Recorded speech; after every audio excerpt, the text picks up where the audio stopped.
그 신기한 능력으로 생명과 경건에 속한 모든 것을 그렇게 이야기했어요. 여기서 신기한이라고 하는 데이오스라고 하는 이 단어는 신성한 이런 뜻을 가지고 있어요.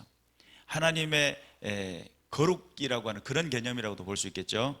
그리고 또한 능력과 경건이 능력으로라고 하는 능력이라는 이 단어는 디나미스라고 하는 단어인데, 여러분 사도행전 1장 8절에 보면 오직 성령이 너에게 임하시면 너희가 권능을 받고, 그러죠. 거기서 권능이라는 단어가 디나미스예요. 그 권능은 말 그대로 능력이고 전능이라고 하는 개념도 같이 들어있어요. 일반적인 내가 어떤 일을 해가지고 풀이할 수 있는 그런 정도의 재능적인 수준이 아니에요. 하나님의 강권적인 역사예요. 그래서 그의 신기한 능력은 하나님의 전권적인 역사죠. 하나님께서 모든 것을 하나님의 손에, 능력의 손으로 역사하시는 그런 권능이에요. 그래서 그 능력으로 말미암아 생명과 경건이라고 그렇게 표현하는데, 생명은 말 그대로 우리 안에 있는 생명이고, 또한 경건이라고 하는 것은 내 어떤 거룩성을 말해요. 하나님 앞에서의 삶. 그러니까 우리가 성경을 토대로 해서 우리가 알 수 있는 부분은 성령 하나님을 통해서 우리가 하나님 앞에 나와 예수 그리스도의 생명을 맞이하는 거죠. 그렇죠? 그리고 또한 예수 그리스도 안에서 있는 그 거룩성 안에 참여하게 돼요. 그러면 성령의 능력이라고 하는, 신기한 능력이라고 하는 이 개념이 성령의 능력이라고도 볼 수 있겠죠. 그래서 우리의 생명과 경건에 속한 모든 것을 우리에게 주셨다는 거예요. 성령이 오셔야만이 까만 것은 글씨고 하얀 것은 종이가, 그것이 내게 생명이 되고 그것이 내 삶의 믿음이 되는 결과를 가져온다. 우리가 하나님을 알아간다라고 하는 것은 그냥 단순히 설교 시간에 말씀 전하는 목사님의 말씀을 들어가지고 그것 때문에 알아간다, 이것은 지극히 단편적인 거예요. 전달되어지는 이 메시지 속에 성령께서 역사하셔야 돼요. 그래야 하나님의 말씀이 정확하게 이해가 돼요. 정확하게 깨달아지게 돼 있어요. 그렇지 않으면 아무리 성경을 읽고 또 좋은 말씀, 내게 어떤 유익되는 말씀, 이런 식으로 성경을 접근하면 그에게 있어서는 하나의 도덕적인, 윤리적인 어떤 신앙의 관계로만 머무를 수밖에 없어요. 그런데 성령께서 역사해버리면 그것이 내 안에서 생명이 되고 내 삶의 경건이 되어버려요. 믿으시길 바랍니다. 그래서 이는 자기의 영광과 덕으로서 이렇게 표현하고 있는데, 영광이라고 하는 것을 제가 예전에 그런 말씀을 드렸어요. 영광은 말 그대로 내가 영광을 받는 것이 아니고 누가 영광을 받아요? 하나님이 영광을 받아요. 하나님이 우리를 창조하신 목적이 있어요. 우리를 만드신 목적이 있는데, 나를 통해서 하나님이 우리를 맨 처음에 창조하실 때 하나님의 형상을 따라 우리를 지으셨다고 그랬죠. 다시 말해, 나를 통해 하나님이 투영돼야 돼요. 나를 통해서 하나님의 그 존재가, 하나님의 그 임재가 나의 삶을 통해서 나타나야 되는데, 대부분의 많은 사람들이 나를 통해서 하나님을 나타낸 것이 아니라 나를 통해서 내가 나타나요. 내가 드러나게 돼 있고, 내가 자랑이 되고, 내 어떤 재능이 뛰어나고, 내가 가지고 있는 것, 또는 하나님이 아닌 다른 영들, 하나님을 높이고, 최고의 신인 하나님을 높이고 그분을 찬송해야 될 우리 인생들이 하나님이 아닌 다른 존재들, 돌로 만든 것이라든지 또는 나무를 통해서라든지 이런 것들로 하나님의 영광을 바꿔버렸어요. 그래서 로마서 1장에서는 그런 이야기를 하잖아요. 하나님으로 알되 하나님으로 영화롭게도 아니하며 감사치도 아니하며, 오히려 생각이 허망하여 스스로 지혜 있다나 우준한 자 되어 썩어지지 아니할 하나님의 영광을 썩어질 사람과 금수와 버러지 형상의 우상으로 바꿔버려요. 하나님이 아닌 다른 모든 것들은 하나님께서 그것을 통해서 하나님이 드러나고 나타나야 되는데 다른 것들로 대체해버리니까 그것이 얼마나 크나큰 죄악인지. 성경은 무슨 이야기를 하냐면, 우상 섬기는 죄는 하나님 나라 새하늘과 새 땅에 들어갈 수 없다 그랬어요. 하나님이 원하시는 그 수준이 있잖아요. 하나님께서 원하시는 삶의 질이라고 하는 그 수준으로 우리를 이끌어 가시려고 하는데 자꾸 세상에 잡다한 것들로 세상으로 바꾸고 대체를 해버리니까, 그래서 하나님은 이 세상에 잡혀있는 모든 악한 영 어둠의 권세에게 잡혀있는 자들, 그들 또한 하나님 나라 새하늘과 새 땅에 들어갈 수가 없어요. 그런데 오늘 여기서 본문에 보니까 영광이라고 하는 단어는 오직 하나님이 나를 통해서 나타나는 거예요. 이해가 되십니까? 그분의 내게 만들어 주셨던 하나님의 DNA와 같은, 하나님께서 내게 허락하신 그 은혜를, 하나님께서 허락하신 그 놀라우신 하나님의 형상을 내 삶을 통해, 내 언어를 통해, 내 삶의 선택을 통해 누가 나타나야 돼요? 하나님을 나타내야 돼요.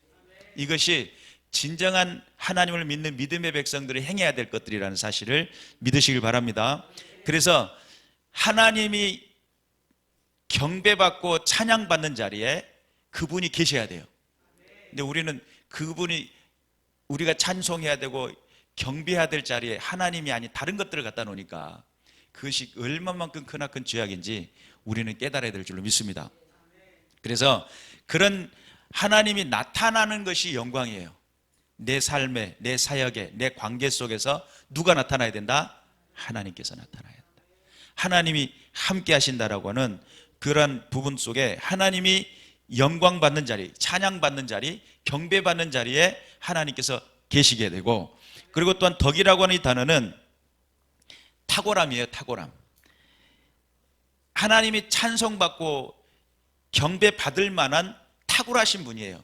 하나님, 그 하나님 자체가, 하나님께서는 그런 영광과 덕으로서 우리를 부르셨어요. 그 탁월함으로 우리를 부르셨어요. 그래서 부르신 이를 알므로 말미암음이라 그랬어요. 안다라고 하는 이 단어가 기노스코가 아니라고 저번에 이야기했잖아요. 이 안다라고 하는 이 단어는 완전 식별이라는 개념을 쓰고 있어요. 이게 우리가 알다라고 하는 이 단어 속에 그냥 경험해서 안다라고 하는 그런 개념으로 이해를 했었는데, 오늘 여기서 쓰여지는 단어는 에피그노시스라고 하는 완전 식별 또는 인정하다, 뭐 그런 뜻이에요. 지금까지는 하나님을 잘 몰랐어요.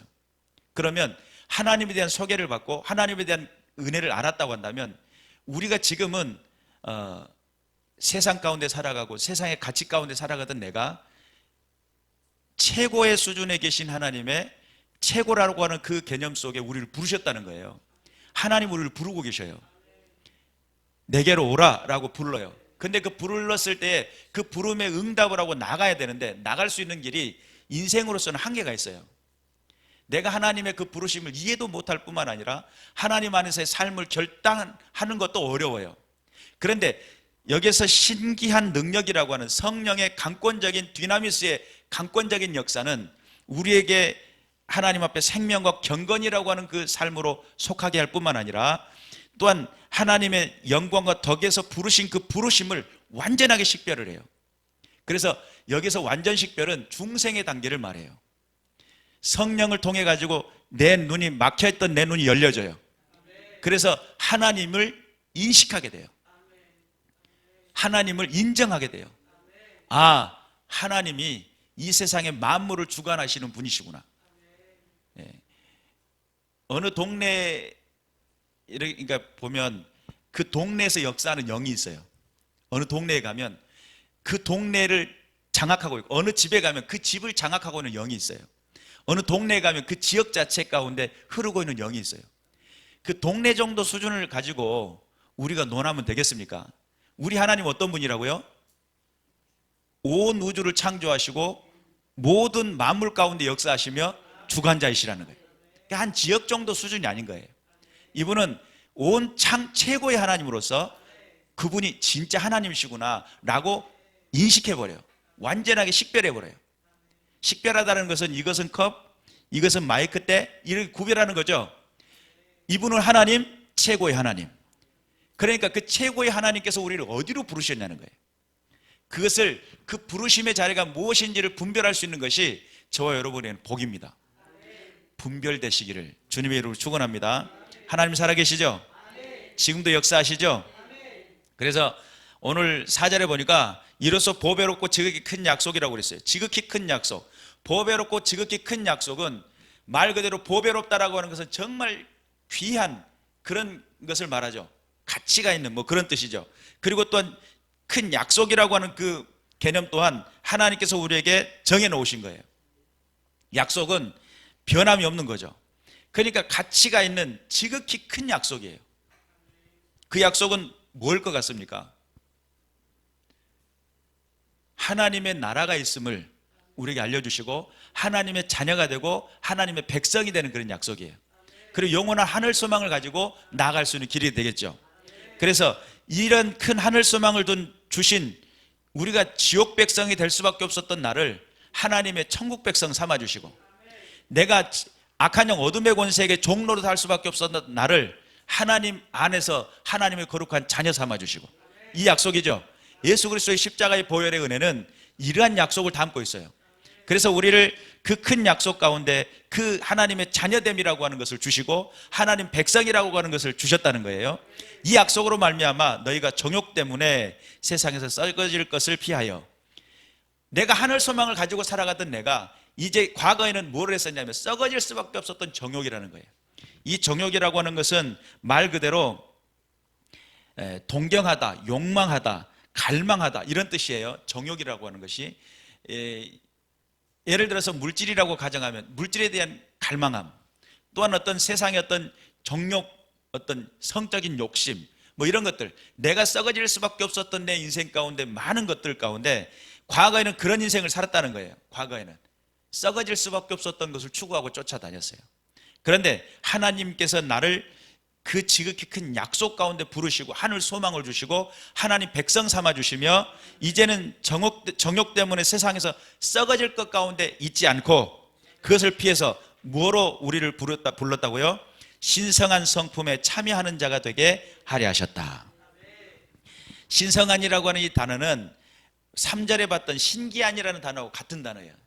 그래서 신성한, 거룩한 뭐 이런 개념이라고 볼 수 있고요. 성품이라고 하는 단어는 성질, 성향 뭐 이런 개념도 있지만 인류라는 뜻도 들어있어요. 다시 말해 하나님의 그 거룩한 인류, 또 좀 우리가 평범한 알아들을 만한 이야기로 하면 하나님의 백성, 이런 개념이죠. 하나님의 거룩한 신성한 하나님의 거룩한 백성으로서 불렀다는 거죠.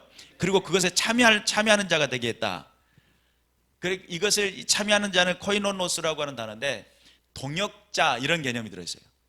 주의 일들을 감당할 때 하나님의 나라를 향해 갈 때에 저와 여러분은 신성한 성품에 참여한 자예요. 하나님의 교회를 세워나가고 하나님의 나라를 세워나가며 하나님의 뜻을 드러내고자 하는 같은 마음, 같은 뜻을 품고 같은 목표를 향해 달려나가는 믿음의 군사라는 사실을 믿으시길 바랍니다.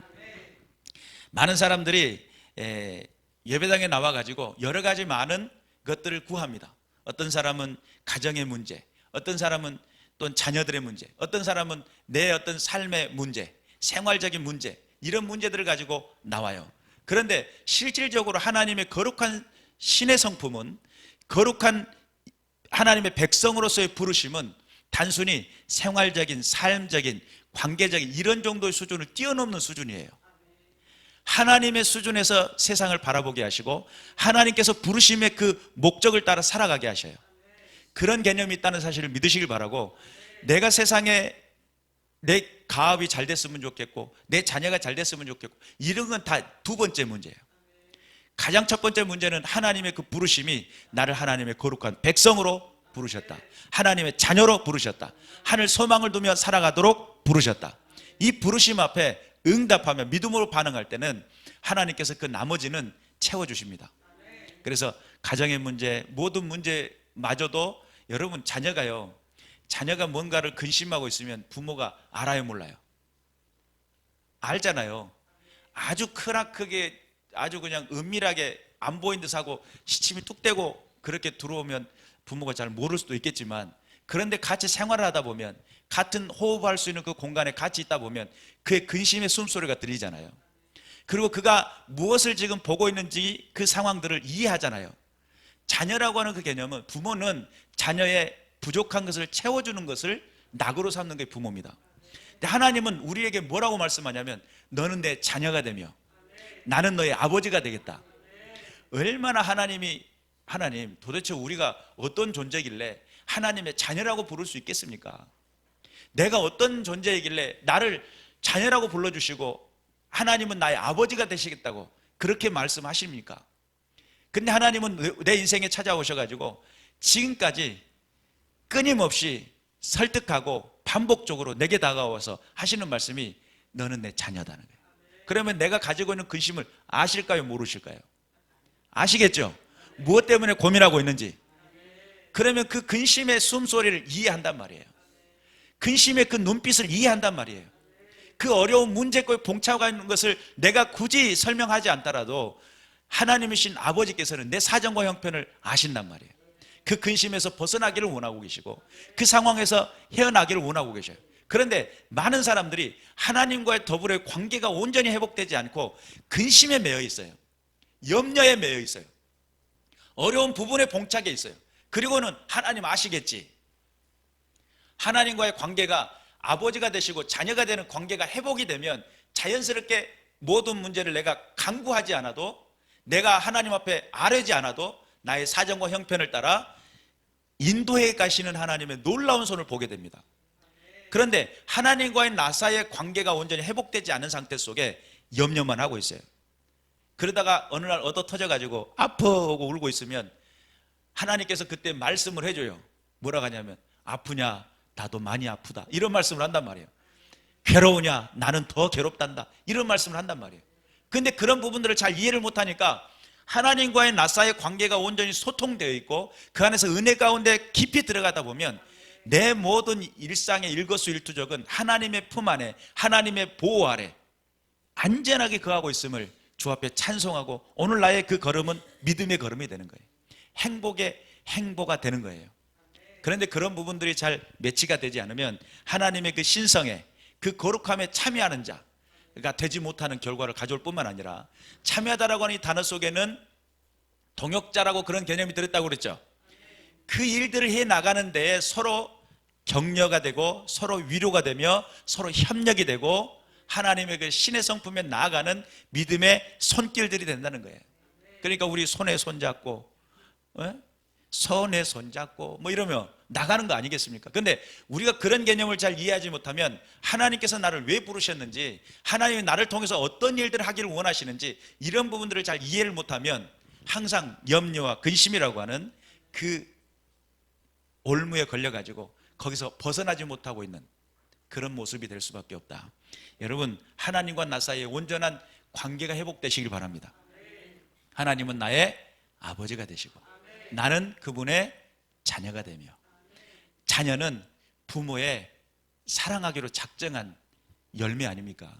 가슴에 품었단 말이에요. 근데 여러분, 우리가 알아야 될 것은 우리 부모 세대들은 자녀들을 놔놓고 키운다라고 수없는 많은 물질도 투자하고 뭐 이러지만, 하나님은 우리를 만드시고 창조하신 다음에 우리를 구원하시기 위해서 독생자 아들을 내어주셨단 말이에요. 오늘도 어떤 집사님이 그런 얘기 하더라고요. 그 뮤지컬이라고 하는 뮤지컬 중에 그리스도의 고난에 관한 이야기가 담겨진 뮤지컬을 봤다는 거예요. 근데 그 뮤지컬을 보면서 아무 이유 없이 채찍질 당하고 십자가에 못 박히는 그 모습을 보면서 자기 자신이 과거에 겪었던 그것들이 막 겹쳐져 가지고 엄청 울었다는 거예요. 아니, 예수님은 자기에게 해당되지 않은 그 억울한 일을 당했는데, 그 아픔을 당하고 있는데 어떻게 그 상황 속에서 우리를 사랑하신다고 말씀하셨을까? 나도 그 억울한 일을 당할 때 그렇게 힘들고 어려웠었는데, 그러면서 그것을 가지고 막 이야기를 하길래 참 어려웠고 힘들었겠다. 하나님께서 그런 특별한 어떤 환경으로 이끄셨던 그 이유가 있지 않을까라고 이야기를 해줬습니다. 우리가 한 번쯤은 예수 그리스도가 나를 위해서 그 희생하셨던 그 놀라운 사랑을 깊이 이해해 봐야 됩니다. 여러분, 나는 은혜를 입었다 그러고 그래요. 예수 믿고 내가 구원받고 새 생명을 얻어 은혜 가운데 살아간다. 이 은혜다. 너무 좋다. 근데 그 은혜 위에 서 있는 나는 무슨 위에 서 있냐면, 예수님이 처절하게 못 박히고 처절하게 피를 흘리고 처절하게 나를 위해서 목숨까지 내어주신 그 사건 위에서 나는 뭘 하고 있어요? 위로를 받고 있어요. 야, 나 죽을 뻔했는데 간신히 살았다니까? 위로를 받고 있어요. 예수님의 그 놀라운 사랑을 딛고 서서 나는 하나님 앞에, 그런데 예수님이 십자가를 지고 올라갈 때에 뒤에서 따라가는 여인들이 있었어요. 울며 예수님 억울한 걸음을 가고 있으니까 막 울고 따라가고 있어요. 그때 예수님이 뭐라고 말씀하냐면, 너와 내 후손을 위해서 울어라. 내 자손들을 위해서 울어라. 나는 내가 가는 길을 가려니와. 이런 말씀을 하십니다.